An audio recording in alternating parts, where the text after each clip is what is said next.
Ονομάζομαι Μαντάκος Δημήτριος, είμαι ορθοπαιδικός χειρουργός και παιδοορθοπαιδικός. Είμαι επιμελητής της ΓΑΜΑ Ορθοπαιδικής Κλινικής του Ιδιωτικού Θεραπευτηρίου Υγεία και επιστημονικός συνεργάτης των νοσοκομείων Μητέρα και Βιοκλινικής Αθηνών.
Η αρθροσκόπηση είναι μια μοντέρνα τεχνική, υπάρχει τα τελευταία πολλά χρόνια.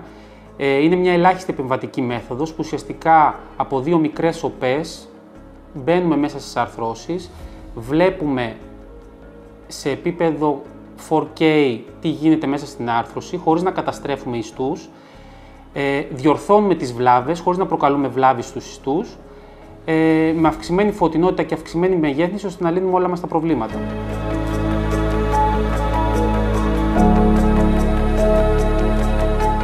Πρακτικά για εμάς τους ορθοπαιδικούς χειρουργούς που δουλεύουμε σε άσηπτες συνθήκες μέσα στις αρθρώσεις μας έχει λύσει τα χέρια. Πρώτον, γιατί επειδή γίνεται μια συνεχής έκπληση υγρού, φυσιολογικού ορού στη διάρκεια της αρθροσκόπησης, ουσιαστικά έχουμε εκμηδενήσει την πιθανότητα επιμόλυνσης.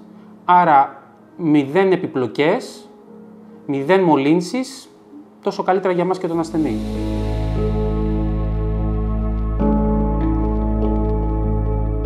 Καταρχήν, όπως είπαμε, 0 μεταχειρητικές επιπλοκές, σχεδόν 0. Επιμόλυνση πρακτικά έχει εκμηδενιστεί. Έχουμε μειωμένη τραυματισμό των ιστών, που σημαίνει και το αισθητικό αποτέλεσμά μας, οι τομές μας δηλαδή είναι πάρα πολύ μικρές και είναι πολύ καλύτερες από ό,τι στην ανοιχτή χειρουργική που έχουμε μεγάλες τομές. Ο πόνος ο μεταχειρητικός κατά συνέπεια είναι πάρα πολύ λίγος. Αυτό σημαίνει πρώιμη κινητοποίηση του ασθενούς, οπότε δεν μένει εκτός δραστηριοτήτων για πολύ καιρό και κατ' επέκταση μπαίνει στη δραστηριότητά του πολύ γρήγορα, είναι ευχαριστημένος ο ασθενής και ακόμα πιο ευχαριστημένος και ο γιατρός.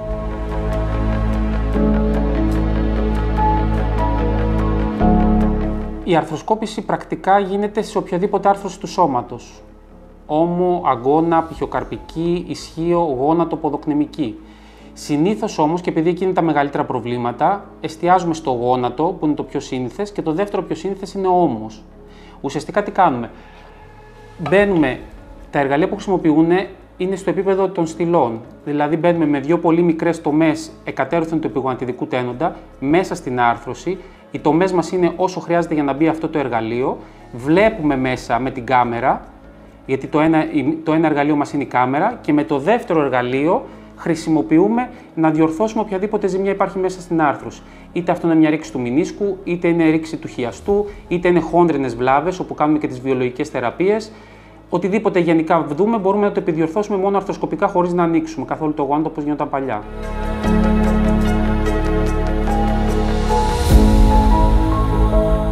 Η συνήθις πρακτική είναι ο ασθενής να μην μένει μέσα στο νοσοκομείο, να βγαίνει την ίδια μέρα. Σε αυτό συμβάλλει όλα αυτά που είπαμε πριν, η γρήγορη κινητοποίησή του, ο μεταχειρητικός πόνος που είναι σχεδόν μηδενικός και φεύγει, πάει σπίτι του και έχουμε μετά μια τακτική παρακολούθηση πλέον σε επίπεδο ιατρείου.